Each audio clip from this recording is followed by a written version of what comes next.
Vous voulez investir en bourse, mais vous ne savez pas comment choisir une action? Aujourd'hui, je vous dévoile la méthode complète utilisée par les meilleurs investisseurs du monde.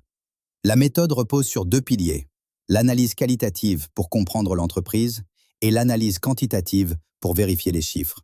Vous devez maîtriser les deux pour réussir. Commençons par le qualitatif.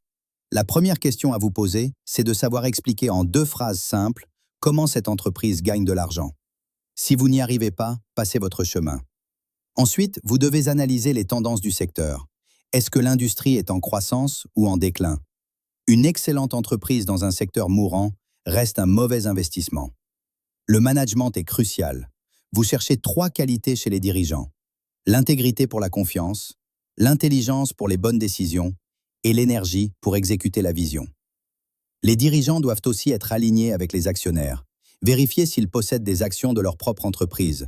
C'est le meilleur signe qu'ils ont les mêmes intérêts que vous. Maintenant, parlons du moat.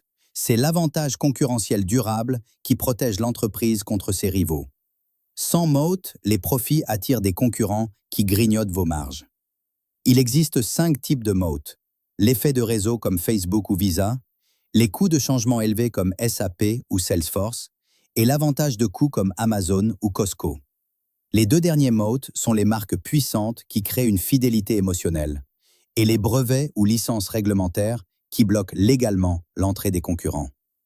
Passons aux chiffres avec le compte de résultat. Il montre les revenus et dépenses sur une période. Le chiffre d'affaires et sa croissance sont les premiers indicateurs à surveiller absolument. Le bénéfice par action, ou BPA, divise le bénéfice net par le nombre d'actions. C'est l'indicateur que les investisseurs regardent en premier, car il mesure votre part du gâteau. Les marges révèlent l'efficacité de l'entreprise, la marge brute, la marge opérationnelle et la marge nette. Visez une marge nette supérieure à 15% selon le secteur. Le bilan est une photographie à un instant précis. Les actifs représentent ce que possède l'entreprise, les passifs ce qu'elle doit. Les capitaux propres, c'est la différence entre les deux. Le ratio d'endettement divise les dettes par les capitaux propres. En dessous de 1, c'est solide. Entre 1 et 2, c'est modéré. Au-dessus de 2, c'est risqué, surtout quand les taux montent. Le PER, ou Price Earnings Ratio, divise le cours par le bénéfice par action. Un PER élevé signale des attentes de croissance forte. Un PER faible peut être une opportunité ou un piège.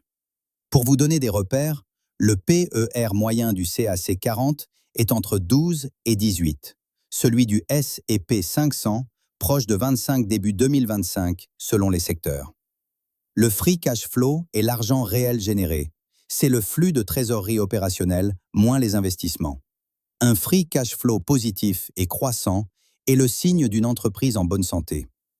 Le ROE mesure la rentabilité des capitaux propres.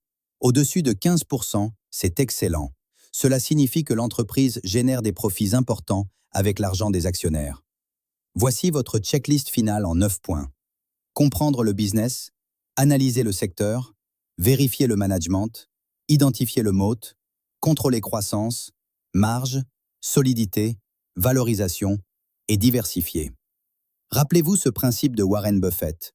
Il vaut mieux acheter une entreprise extraordinaire à un prix ordinaire qu'une entreprise ordinaire à un prix extraordinaire. Investissez intelligemment.